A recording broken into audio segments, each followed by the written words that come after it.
Hello everyone, myself Deepa Singh, working as assistant professor in Suresh Gyan Vihar University. Today we discuss about pre-formulation. What is pre-formulation?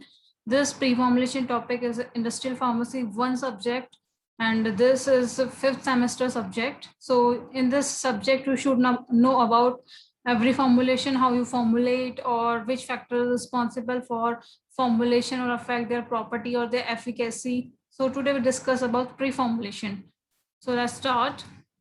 In this topic, first we discuss about learning object, and in learning object, before starting this topic, you should know about introduction of dosage form, which type of dosage form available in market or in pharmaceutical dosage form classification.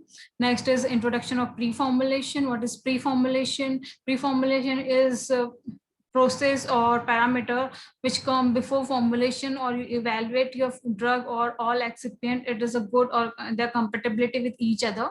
Next is consideration of physicochemical characteristics of the drug molecule with different dosage form, means their physicochemical compatibility or their individual compatibility with each excipient, or maybe excipient with drug or drug.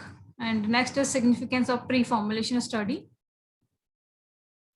In this prospective context, in this pre-formulation, almost without exception, all drugs that which are active orally are marketed as a tablet, capsule, or both. Mainly pre-formulation study is required for a solid dosage form or maybe oral dosage form, especially tablet, capsule, or similar to tablet capsule formulation. Although only few drugs are commercially available as an injection form. Only 25% are drug marketed as a tablet or capsule. And during early toxicity, metabolic viability, and clinical study, and injection, particularly IV, is always required in order to guarantee precise drug and dose reposition. Means, excuse me, only 25% drug are available in a solid dosage form in a tablet and capsule, and remaining drug majorly prefer other than this oral route.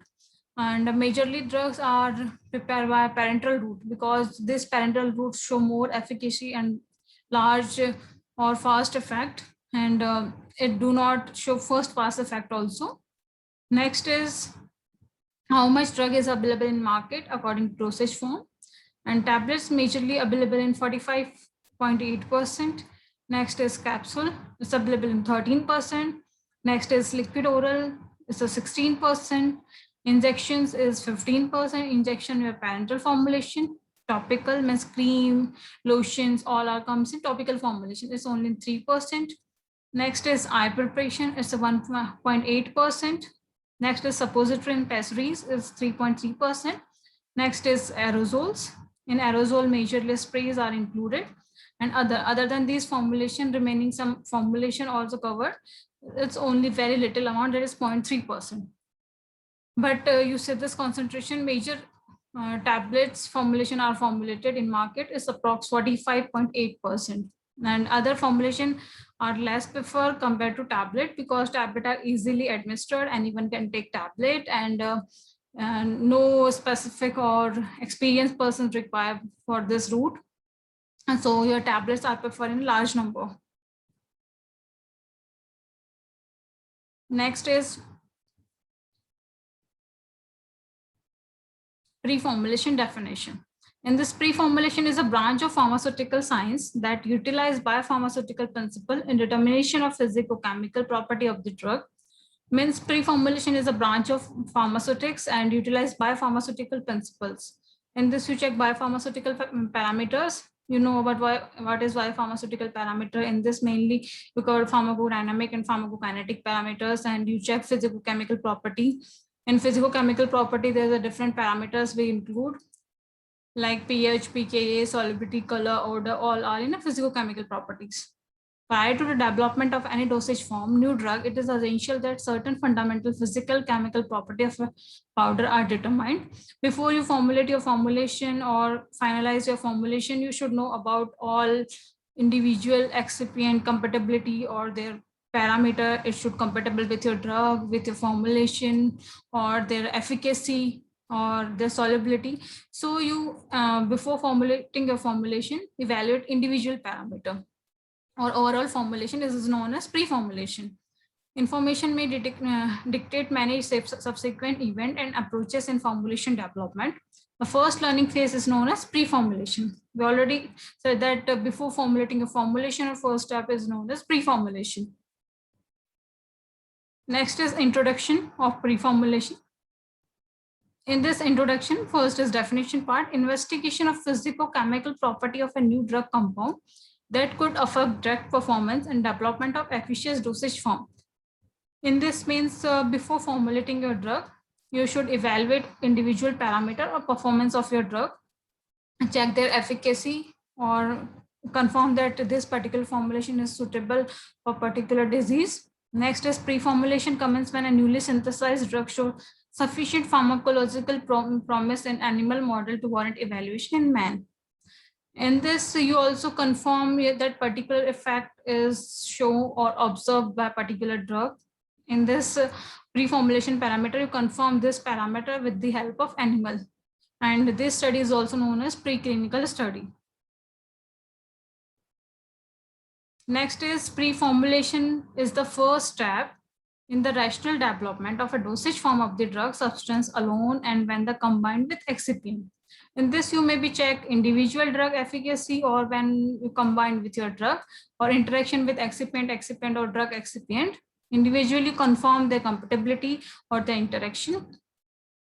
Next is objective of pre-formulation to generate useful information to the formulator to design an optimal drug delivery system. Pre-formulation is mainly responsible to optimize your formulation or formulate good quality formulation, and it shows maximum effect, maximum therapeutic effect, less side or toxic effect, or show particular desired effect in a particular site. So main object is to reduce some steps or maybe formulate good quality or good optimized formulation. In this next we discuss goals of pre-formulation. So what is goal?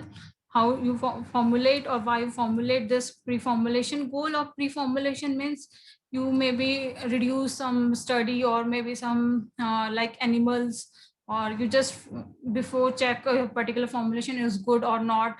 So you can also reduce some animals.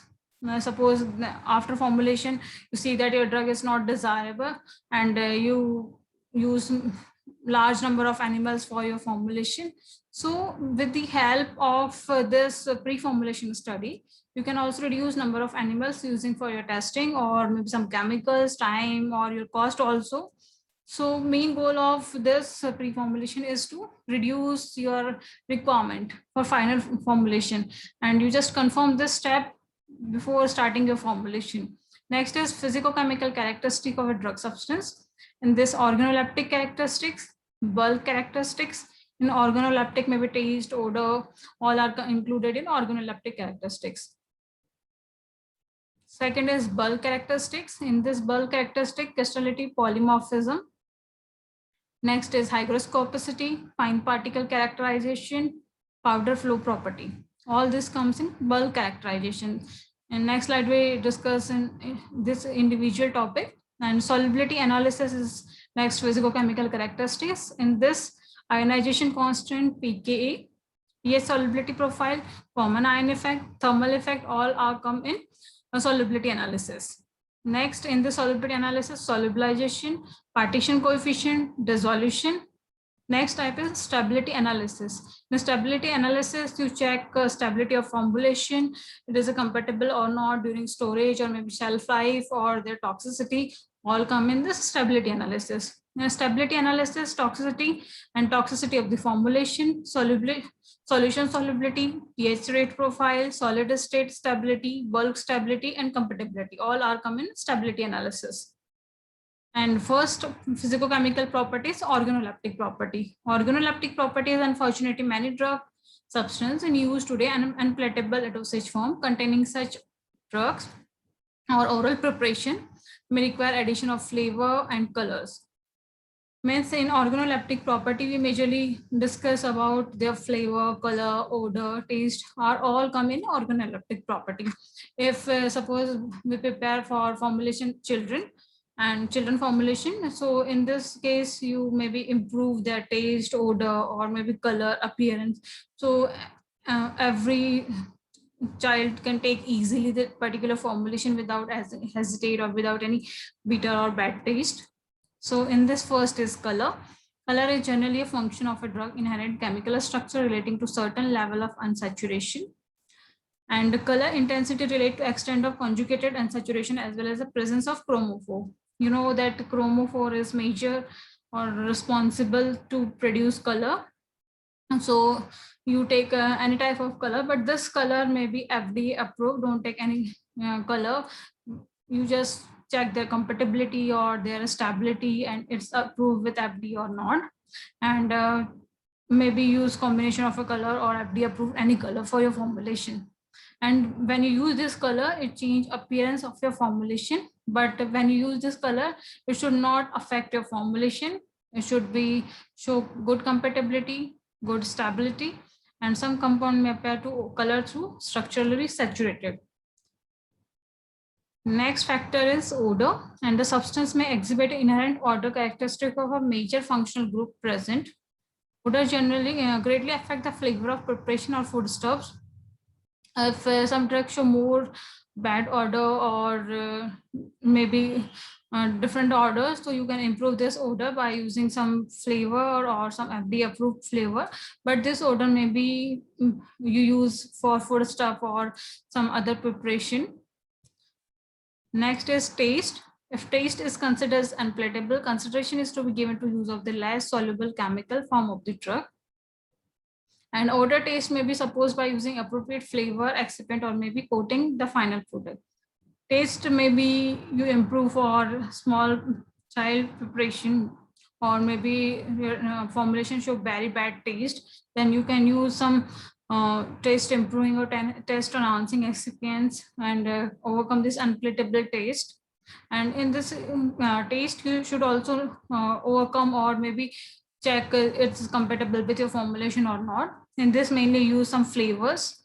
And this taste you also improve for with the help of coating material.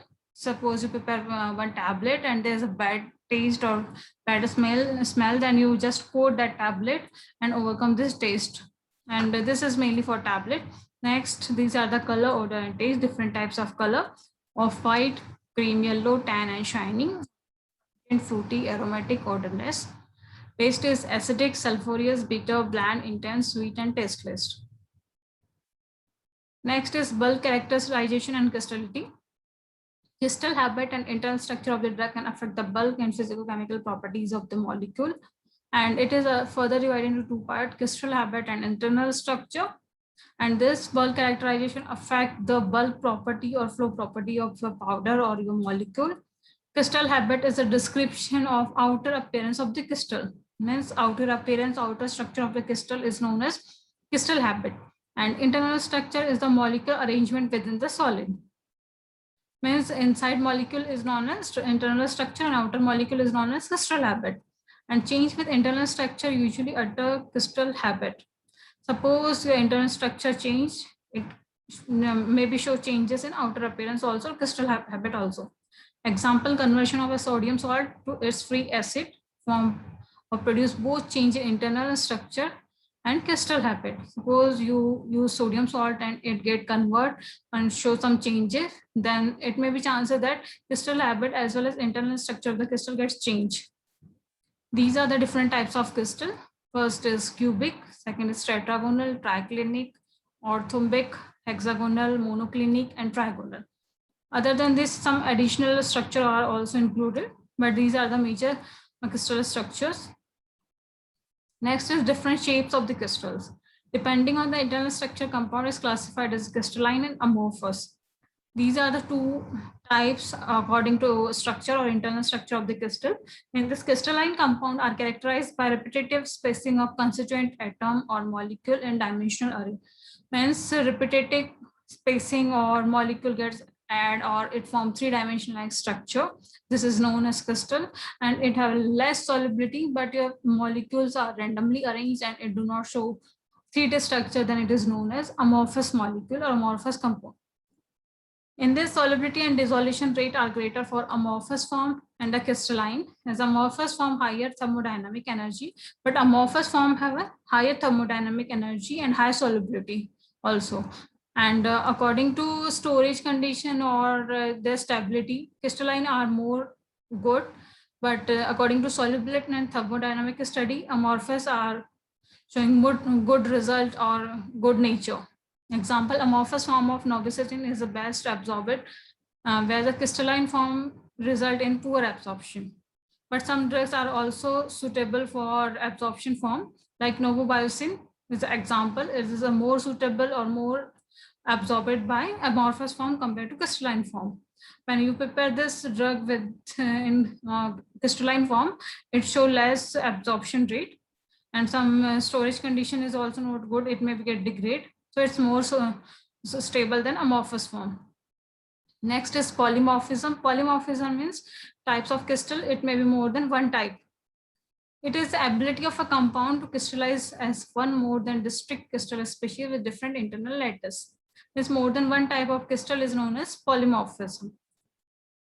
In this polymorph, it is two types, anisotropic and monotropic. The polymorph, which can be changed from one form to another form by varying temperature, is known as anisotropic polymorph. Means when your molecule got changed with different temperature or with different pressure, or varying temperature or pressure is known as anisotropic polymorph. But your drug or molecule don't change by particular temperature or pressure, it should be in an unstable form, and it is known as monotropic polymorph. Example is glycerol stearate for monotropic. For anisotropic, it's an sulfur. And this next is polymorph differ from each other with respect to their physical property, such as solubility, melting point, density, hardness. Suppose some drug have more solubility or less solubility, soluble in water or maybe in oil. Point, density, hardness, compression characteristics, all are the parameter which affect or maybe show different type of polymorphism. So this type or this physical property is responsible to change polymorph. In this one example is compression characteristic.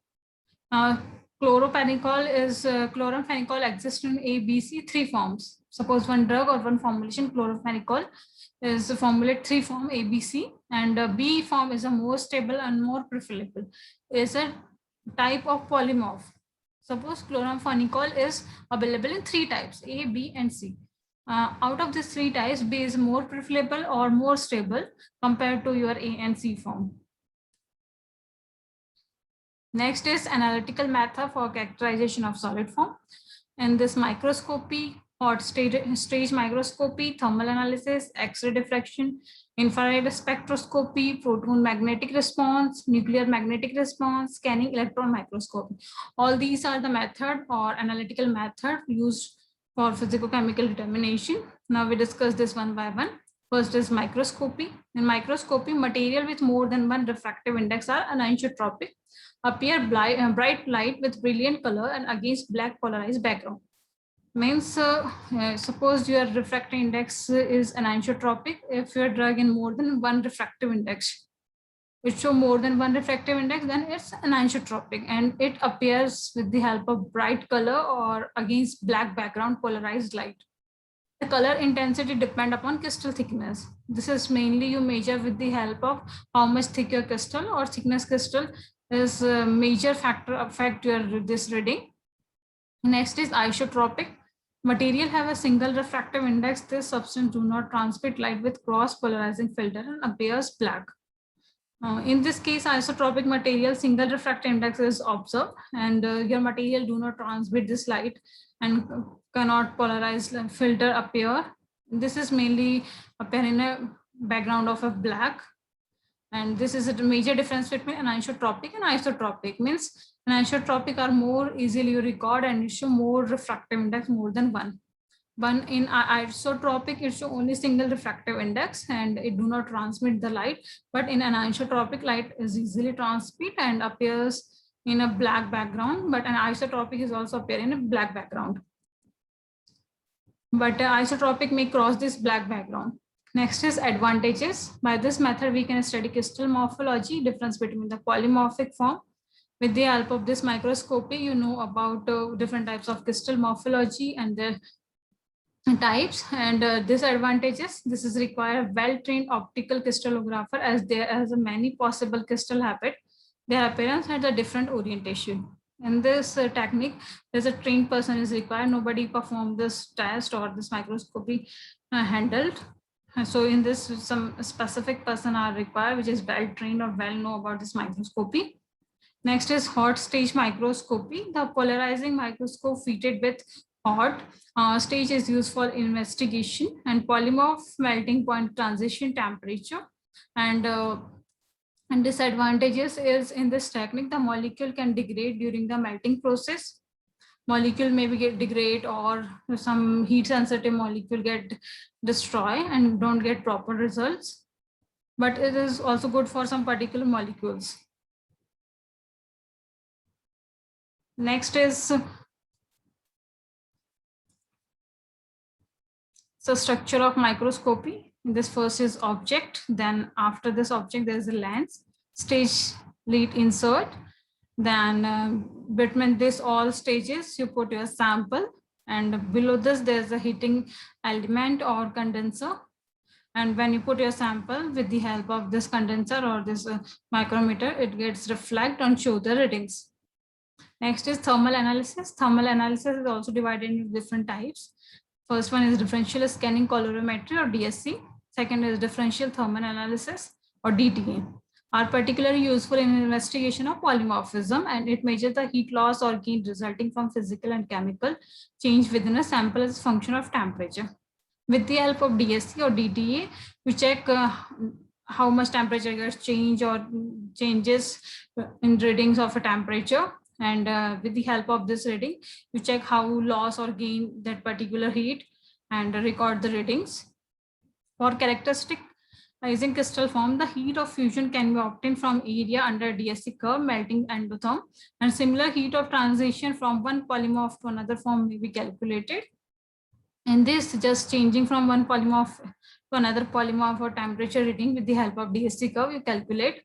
A sharp systematic melting endotherm can indicate relative purity of a molecule, and a broad symmetric curve indicate presence of impurity. If there's asymmetric curve is observed, then you can say that it's contain more impurity. If it's a symmetric melting point curve, then it's in pure form or it's a more purity. This is the difference between how you check your molecule is pure or impure form. Next type is X-ray diffraction. In X-ray diffraction, when a beam of non-homogeneous X-ray is allowed pass through the crystal, X-ray beam is diffracted. It is recorded by means of photographic plate, and diffraction is to crystal act as a three-dimension diffraction getting towards X-ray. In this X-ray diffraction, suppose X-ray light is get diffract or pass through a crystal.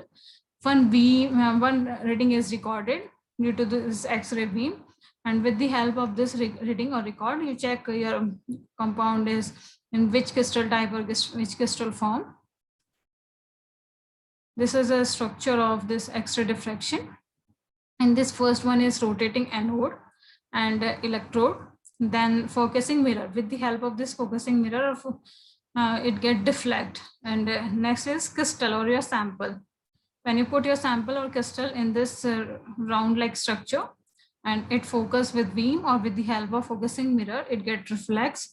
And after deflection, your readings are recorded in area detector.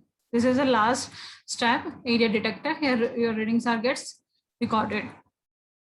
And this random orientation of a crystal lattice in a powder causes the X-ray scatter to reproducible pattern of a peak intensity. And the deflection pattern is characteristics of a specific crystal lattice for a given compound.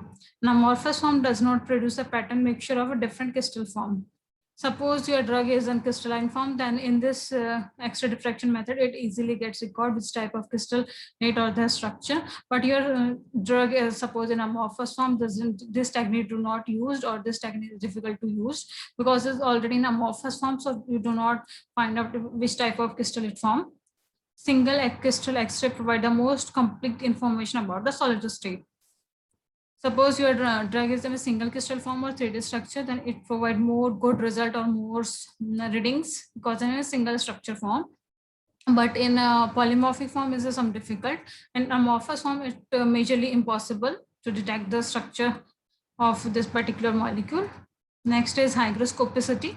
Many drug substances, particularly water-soluble salt form, have a tendency to absorb the atmospheric moisture, and absorption and moisture content depend on the atmospheric humidity, temperature, surface area, exposure mechanism, moisture uptake. In this means you check your drug is a hygroscopic form or water-soluble form. Hygroscopy means drug molecule have a tendency which easily absorb the moisture or maybe get wet, or it show more solubility after absorbing particular moisture. This hygroscopicity mainly due to the atmospheric humidity, temperature, surface area, exposure, mechanism of moisture uptake. Next is degree of hygroscopicity is classified into 4 classes. First class is slightly hygroscopic. Slightly hygroscopic means increase in weight more than 0.2% weight by weight and less than 2%. Suppose your weight is more than 2.2% or but less than 2% is known as slightly hygroscopic. But next class is hygroscopic. In this case, increase in weight is more than 0.2% weight by weight and less than 15%. Means suppose weight is more than 0.2% weight by weight, but less than 15% is known as hygroscopic. And very hygroscopic means increase in weight more than 15%, just above the hygroscopic. If weight is more than 15% approx weight by weight, then it is as very hygroscopic. Next is deliquescent. Deliquescent means sufficient water is absorbed to form a solution. In this condition, your molecule get absorb moisture and it converted their state. Maybe first it in solid state, after absorbing moisture, it converted into liquid or solution state, is known as deliquescent. Next is hygroscopic test. Are exposed to moisture, exposed to control relative humidity to environment. Moisture uptake is monitored in different. Suppose you put your sample in particular environmental condition, and before putting this material, just weigh your material, and at time you expose in a particular humidity or environmental condition. After that, you again reweigh or check the difference between before and after. This is a simple test. And other than this test, there is some instrumental or analytical test is also available. In this use gravimetry, Karl-Fischer titration, and gas chromatography. All these are used for hygroscopic test. Next is particle size. These terms: very coarse, coarse, moderately coarse, fine, or very fine. These are the types of particles. You maybe select this type according to the size, or maybe just according to how much particle size it is. Particle size can be influenced by a variety of factors such as dissolution rate, suspendability, uniform distribution, penetrability, lack of grittiness. How easy is that dissociate or suspend in particular solution or suspension, or uniform distribution, all particles in uniform size or not in uniform size. Next is penetrability, how it easily penetrate, or next is grittiness. These are the methods. In this, first is sieving. Sieving is mainly used for 5 to 150 particle size micron. Next is microscopy. This is mainly used to 0.2 to 200. Next is sedimentation rate method. This is used for 1 to 200, and light energy diffraction used for 0.5 to 500. And laser halography is mainly used for 1.5 particle size. Next is powder flow property. Powder flow property is a very important factor on, because the powder flow property also affect the dissolution rate or drug release rate. In this, powder flow property can affect change in particle size, shape, density. Flow property depend upon the following: force of friction, cohesion between one particle to another, fine particle process, poor flow by filling void space between the larger particle, causing picking, densification of a particle, or by using gradient we alter the flow property. Means powder flow property mainly depend on the force of friction or types of particle, or maybe their density, shape, or size. And fine particles, suppose your particles are not in uniform size, some particles are more, some particles are small in size. So a small or fine particle gets feel or fix between the large particle, and it form one dimension or pack cake-like structure. So your particle don't flow easily or don't flow in uniform way. and it affects the dissolution rate also. When you use gradient as an excipient, or maybe gradient some excipient like talc, it improves flow property, or particles get easily flow. Determination of flow property of a powder. In this, you mainly use angle of repose or calculate angle of repose. And this method is very easy, you also perform in lab. In this, greater angle of repose indicate poor flow. If reading of angle of repose is more, then it may indicate it may be poor flow property or poor flow particle property. It should be less than 30 degree and can be determined by following equation: tan theta is equal to h by r. And theta is angle of repose, h is the height of a pile, and r is the radius. These are the readings according to type of flow and angle of repose. If angle of repose is less than 25, then it show excellent flow. And it is between 25 to 30, it is a good. If it is a between 30 to 40, it is a passable. If it is on more than 40, then very poor. So if it's in less than 25, it should good or excellent. Or you should try, it should be less than 25 or maybe less than 30. If it's more than 30, then it should poor or maybe passable or good, not good flow property. So try to, it should be less than 30. Next is determination of flow property by another method. In this, measurement of free flowing powder compatibility is known as Carr's index. Formula of Carr's index is tap density minus pore density divided by 10 density into 100. The simple, fast, popular method of predicting. You can also calculate this Carr's index with the help of this reading. Suppose your reading is 5 to 15, then it show excellent flow. Suppose reading is 12 to 16, then it's a good. If it's 18 to 21, then it's a fair to passable. And 23 to 35 range is poor. And 33 to 38 is very poor. And more than 40 is extremely poor. So try this. Carr's index should be in a maybe less than 16 or between 5 to 16. Suppose it's more than 16, then it's not a good, and your formulation may show some variation or some problems. So it should be less than 16. So this is all about different types of pre-formulation parameter, different properties. And in this, we already discussed definition of a pre-formulation, what is pre-formulation, goals, characteristics of pre-formulation, physicochemical property, in this flow property, and particle size, crystalline form, polymorphism form. And after this complete information, you should know about this learning outcomes. In this first introduction of dosage form, this dosage form available in the market, solid, liquid, semi-solid, and their subcategory, and how much percent is available for particular formulation. Next is designing dosage formulation, how you design or how you takes place this pre-formulation study. Introduction of pre-formulation study, what is pre-formulation. Next is consideration of physicochemical characteristic of a new drug molecule. Some physicochemical characteristics, and how you evaluate this physicochemical property. Means suppose you're performing flow property, then how you evaluate this flow property, this particular property. Or after this, you know complete information about pre-formulation. So after this, these are the reference. There's a large number of books is available for free formulation, but these are the major or good books that are referred. In this first is the Theory Practice of Industrial Pharmacy by Leon Lackman, Herbert Lieberman, Joseph King, third edition, published by Vagrancy Publishing House, page number 171 to 184. Second book is Martin, Physical Pharmacy, Pharmaceutical Science, fifth edition by Patrick G. Simcoe, published by Lippincott, Williams and Wickens, page number. Next is Pharmaceutical Dosage Form, Tablet, Volume 1, edited by Herbert Lieberman, Leon Lackman, published by Marshall Decker, page number 1 to 10. Next is Banker GS, Rhodes CT, Modern Pharmaceutical, edition 4, Marshall Decker, New York, 2002. Page number is 167 to 184. Next is Lloyd V. Ellen Nicholas, G. Poppins, Harvard V. Ansel, Ansel's Pharmaceutical Dosage Form and Drug Delivery System, edition 8. BA Publication, PBT Limited, page number is 187 to 193.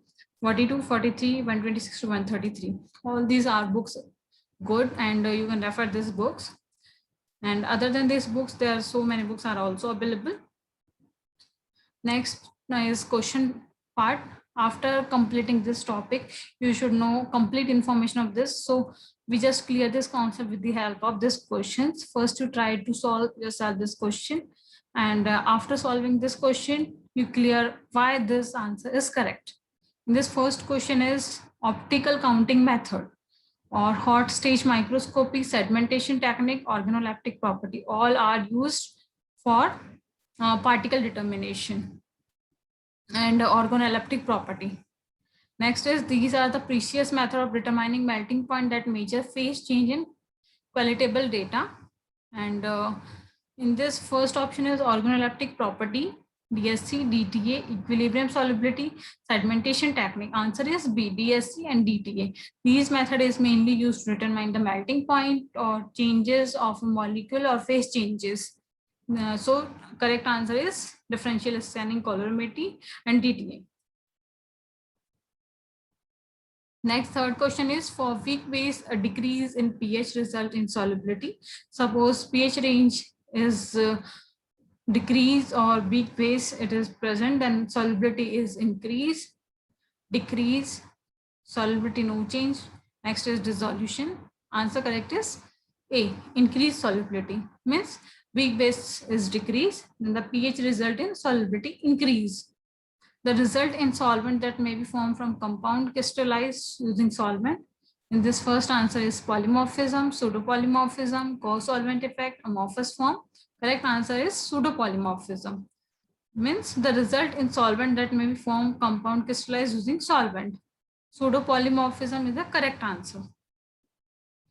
Next, fifth is a non-crystalline form that is often more soluble than corresponding crystal form. In this, A option is dissolution, B is solubility, C is co-solvent, D is amorphous form. Correct answer is amorphous form, non-crystalline form that is often more soluble than corresponding crystal form. So correct answer is amorphous because crystalline form show less solubility compared to amorphous form, and amorphous form get easily solubilized compared to crystal form because crystal are in 3D structure but amorphous are randomly arranged molecule. Next question is, which is the ordinary simple method of determining particle size? It is a widely used and involve passing the particle through various sieve. In this first is bulk characterization, sieve analysis, capillary melting method, and sedimentation technique.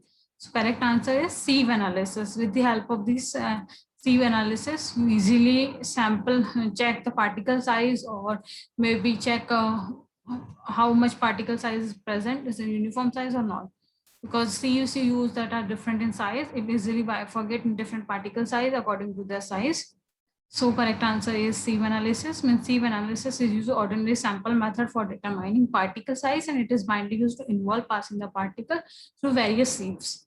Next, seventh question is that the rate of a drug become available to organism. The rate limited step, co-solvent effect, optical counting method, solubility, dissolution. Correct answer is dissolution. Means rate of drug become available in organism. The rate limiting step of absorption is dissolution. Dissolution not easily show good readings or maybe show some variation. So rate limiting step in absorption is dissolution. And the eighth question is the solubility of unionized parent compound. Answer is optical counting method, equilibrium solubility method, intrinsic solubility, and D is organoleptic property. Correct answer is intrinsic solubility. Means unionized parent compound are easily solubilized in intrinsic solubility property. Correct answer is intrinsic solubility.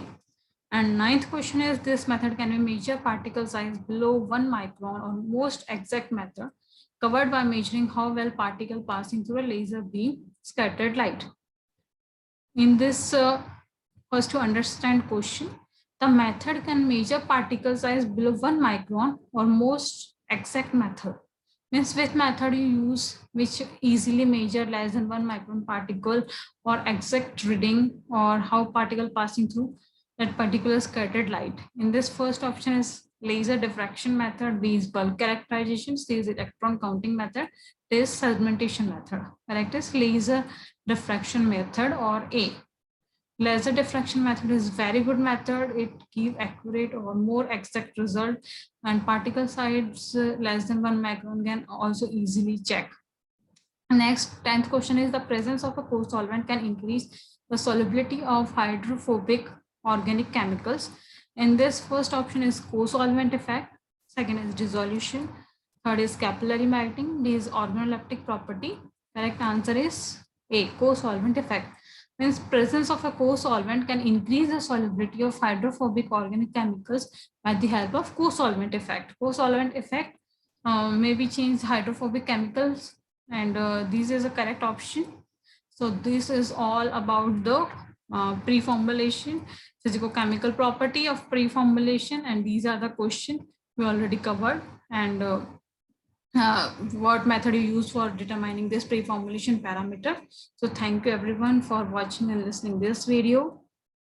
Thank you so much.